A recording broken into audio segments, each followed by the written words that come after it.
Britain is standing on the edge of a storm unleashed not by foreign enemies, but by its very own government. Keir Starmer's crackdown on ordinary citizens has pushed the country into a moment of reckoning, a moment so explosive that even King Charles himself has been driven into fury. What began as a battle over taxes and protests has spiralled into something far darker, a direct confrontation between the Prime Minister's iron grip and the monarch's desperate alarm. Arrests are piling up, freedoms are being stripped away, and the public's outrage has reached a boiling point. And now, behind closed doors at Buckingham Palace, King Charles has issued his most fierce warning yet, a warning that threatens to rip open the fragile fabric holding this nation together. The crisis did not erupt overnight. It grew silently at first, until it could no longer be contained. Farmers, the backbone of Britain's countryside, were the first to feel the heavy hand of Labour's policies. Inheritance taxes and land valuations, meant to appear fair, were revealed as crushing burdens that stripped families of their livelihoods. What once were generational farms, symbols of heritage and survival, suddenly faced impossible bills. Families grieving the loss of loved ones were told they must also surrender their land or face seizure. In counties like Norfolk, Kent and Yorkshire, the quiet rhythm of rural life was broken by outrage. Farmers rolled their tractors onto motorways, blockading supply lines. Families set up camps at the edges of their fields. Communities gathered in barns and halls to organise peaceful resistance, refusing to watch their land and dignity vanish overnight. But Starmer's response was swift and ruthless.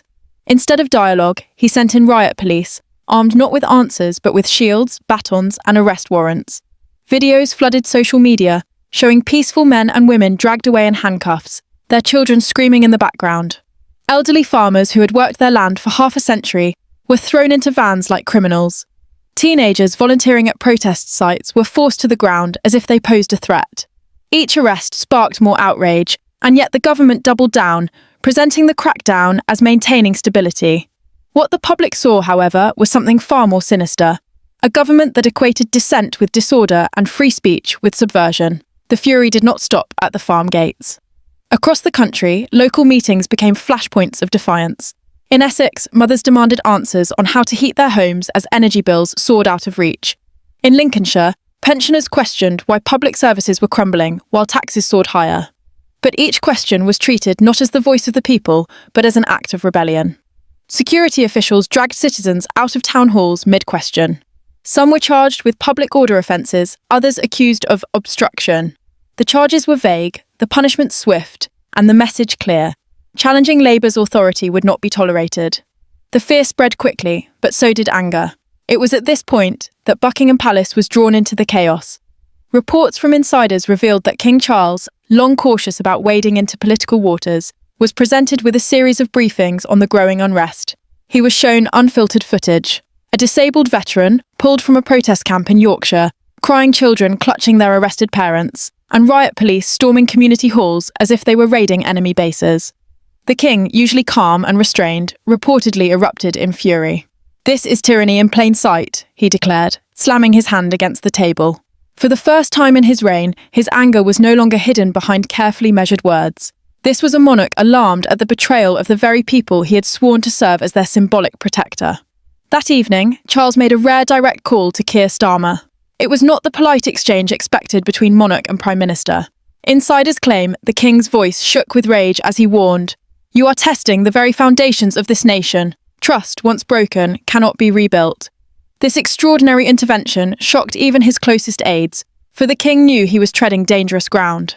But he also knew silence would make him complicit in what many are calling the death of democracy in Britain.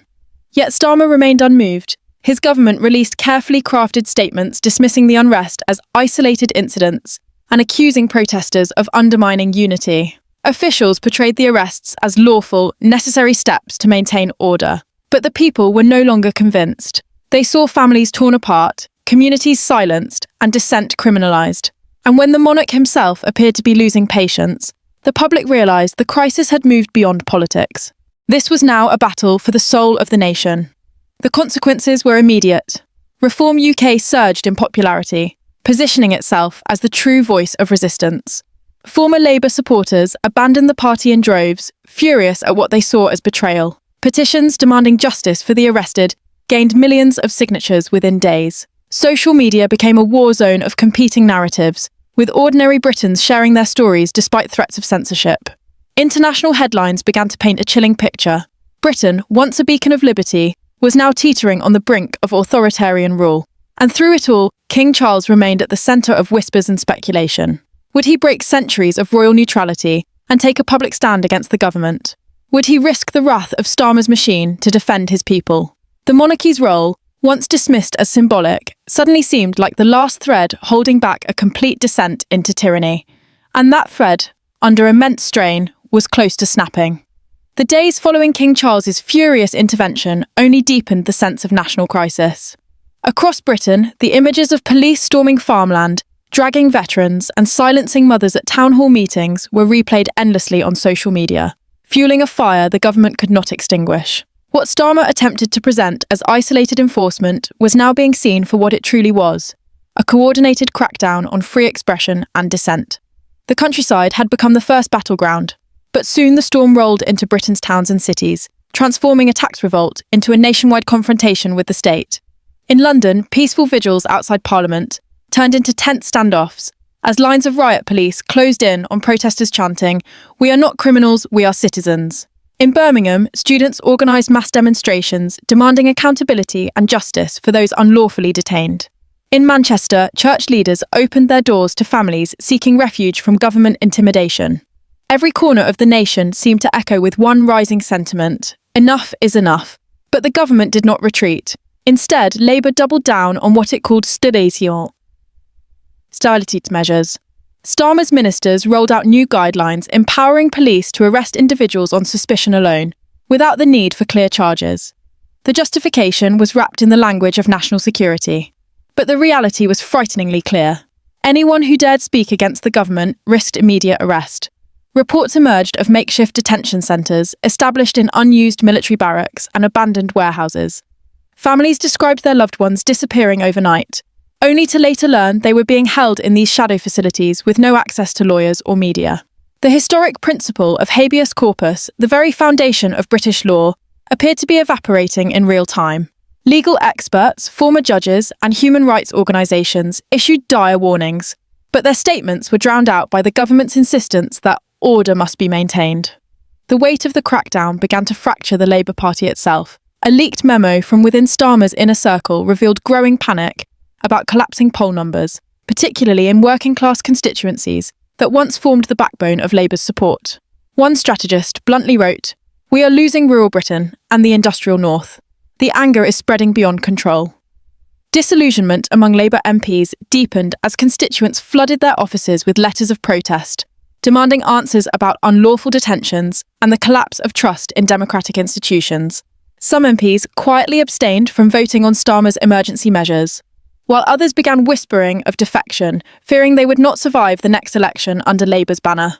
Yet the leadership pressed on, determined to maintain control, even as the party beneath them began to splinter. Meanwhile, Reform UK capitalised on the chaos, transforming from a once dismissed fringe party into a national force of opposition. Membership surged at an unprecedented rate, with local chapters springing up across the country. Nigel Farage, who had been mocked and dismissed by political elites for years, suddenly found himself hailed as a voice of reason and defiance. His speeches, filled with warnings about creeping authoritarianism, drew tens of thousands in rallies and millions online. Reform UK's strategy was clear: peaceful resistance, legal challenges, and unrelenting exposure of Labour's abuses. Their message resonated deeply with a public increasingly convinced that the nation was under siege from within. Internationally, Britain's image began to crumble. European news outlets described the UK as a democracy in freefall. The United Nations Human Rights Council issued a formal request for explanation regarding the mass arrests, while American lawmakers introduced resolutions condemning the government's authoritarian trajectory. Canadian and Australian leaders, allies tied by history and kinship, quietly distanced themselves, expressing concern in diplomatic language that barely concealed their alarm. British embassies abroad reported protests outside their gates, with placards reading "Free Britain" and "Stop Starmer's Crackdown." For a nation that once prided itself as a model of liberty and democracy, the humiliation was profound. All the while, King Charles faced a decision of historic magnitude. Constitutionally, the monarch was expected to remain politically neutral. a symbolic figure of continuity and unity. But how could he remain silent while the government tore at the very foundations of those principles? Insiders revealed growing tension within the palace. Senior aides urged caution, warning that even the smallest public statement could provoke a constitutional showdown. Yet others argued that silence would destroy the monarchy's credibility, leaving Charles remembered not as a guardian of the people, but as a figurehead who stood by while Britain collapsed into tyranny. The weight of history pressed heavily on the king's shoulders. It had been nearly a century since a monarch had directly intervened in a political crisis, and never before in modern times had such an intervention seemed so desperately needed. Inside the streets, the people had already made their choice. Acts of defiance grew by the day. Farmers returned to their blockades, refusing to surrender their land. Students organised underground networks to bypass digital censorship, sharing banned footage and uncensored updates with the world. Communities formed local defence groups, not with violence, but with determination to protect their neighbours from unlawful raids. Churches became centres of refuge, while lawyers offered pro bono services to families of the detained. Britain was transforming into a nation of resistance, not through coordinated leadership, but through the instinctive defiance of ordinary citizens refusing to bow to fear. And yet, fear lingered. Reports surfaced of journalists being silenced, their articles pulled, their bank accounts frozen under new financial monitoring powers. Social media influencers who spoke out found their platforms stripped away, their videos deleted under vague accusations of spreading digital disorder. The chilling reach of Labour's Digital Harmony Act was becoming clear. The government now had the power to silence voices in the digital space as easily as they silenced them on the streets. Still, people found ways around the barriers. Encrypted groups, independent websites, and underground publications multiplied, ensuring that the truth could not be buried completely. The more Labour tried to smother dissent, the stronger that dissent became. In this escalating standoff, one truth had become undeniable. Britain was no longer just divided by politics. It was fractured by an existential crisis. Starmer's iron-fisted control was pitted against a monarch on the edge of breaking his silence, a public no longer willing to submit, and an international community beginning to turn its back. Each day brought new arrests, new protests, new whispers of rebellion, and through it all the question grew louder: how long before the fragile facade of order shattered completely? The fate of Britain now hung not on policies or parties, but on a deeper struggle, the survival of freedom itself. The atmosphere inside Westminster had grown so tense that even the most seasoned MPs admitted they had never seen anything like it before. Starmer's grip on power appeared ironclad on the surface, but behind the scenes, cracks were spreading like wildfire. Backbenchers, who had quietly tolerated his heavy-handed style, now began whispering that his relentless crackdown on protests and dissent was not only unconstitutional, but politically suicidal. The fury of King Charles had emboldened critics within Labour's own ranks, and suddenly murmurs of rebellion began circulating through the corridors of Parliament. The situation escalated further when reports leaked that ministers were deeply divided over whether to continue supporting Starmer's authoritarian measures. Some cabinet members feared that defying the king openly would not only trigger a constitutional disaster, but also destroy Labour's credibility, with voters who already suspected Starmer of acting like a dictator rather than a democratic leader. On the streets, the divide was equally stark. For every police van enforcing Starmer's crackdown, there were crowds of citizens waving placards demanding freedom of speech, liberty, and respect for the monarchy. London, Birmingham, and Manchester became epicentres of nightly demonstrations, where ordinary Britons clashed with riot police in scenes reminiscent of nations on the brink of collapse. Families who had never before stepped into the political arena now marched side by side with activists, chanting for Starmer's resignation and calling on the king to defend the constitution. This growing unrest fed directly into the narrative of an unstable government spiralling out of control.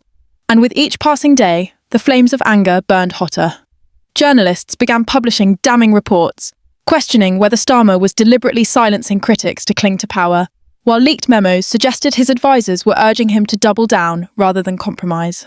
Inside Buckingham Palace, the tension had reached a breaking point. Advisors to the king warned that Britain was entering dangerous territory, where the monarch's refusal to remain silent could fracture the delicate balance between crown and government. Yet Charles, known for his reserved demeanour, had reached the end of his patience. He could no longer watch as communities were torn apart, as ordinary citizens were jailed for daring to voice concerns, and as the very fabric of Britain's democracy was shredded by a man who appeared to care more about his personal control than the people he claimed to serve. When Charles's strongly worded rebuke was leaked to the press, it was as though a spark had been thrown into dry tinder. Overnight, headlines screamed of a royal challenge to Starmer, and the political class descended into panic. Had the king just crossed a line, or had Starmer forced his hand by crossing it first? The constitutional implications were staggering. Scholars on television debated whether Britain was on the brink of the greatest confrontation between monarchy and parliament since the days of Charles I. Legal experts warned that if Starmer continued to ignore the monarch's warnings, it could unleash a crisis where the courts, parliament and the crown collided in a battle with no precedent in modern history. The image of Starmer refusing to back down, even as the king's voice thundered across the nation, painted him as a reckless leader who had lost touch with both reality and the electorate. And yet, to Starmer's inner circle, this confrontation was not a mistake, it was a strategy. They believed that by framing the king's outrage as interference in politics, they could rally Labour loyalists against the monarchy itself, turning a constitutional crisis into a populist battle for survival. But such a gamble was extraordinarily risky. Across Britain, polls revealed a surge in public sympathy for King Charles, who was increasingly being seen not as a meddling monarch, but as the last safeguard against tyranny. Starmer's attempt to discredit him backfired as ordinary citizens rallied behind the king's call for justice, interpreting his intervention as an act of courage in defence of democracy. Members of the opposition seized the moment, declaring that Starmer's arrogance had ignited a firestorm that could consume the entire government. Former allies began stepping forward with revelations about secret meetings, controversial police directives, and manipulations of the press, all feeding into a narrative of a prime minister drunk on power. The scene was set for a titanic showdown, a king determined to defend Britain's soul, and a prime minister willing to burn every bridge to preserve his rule. The country braced for what could only be described as the clash of the century.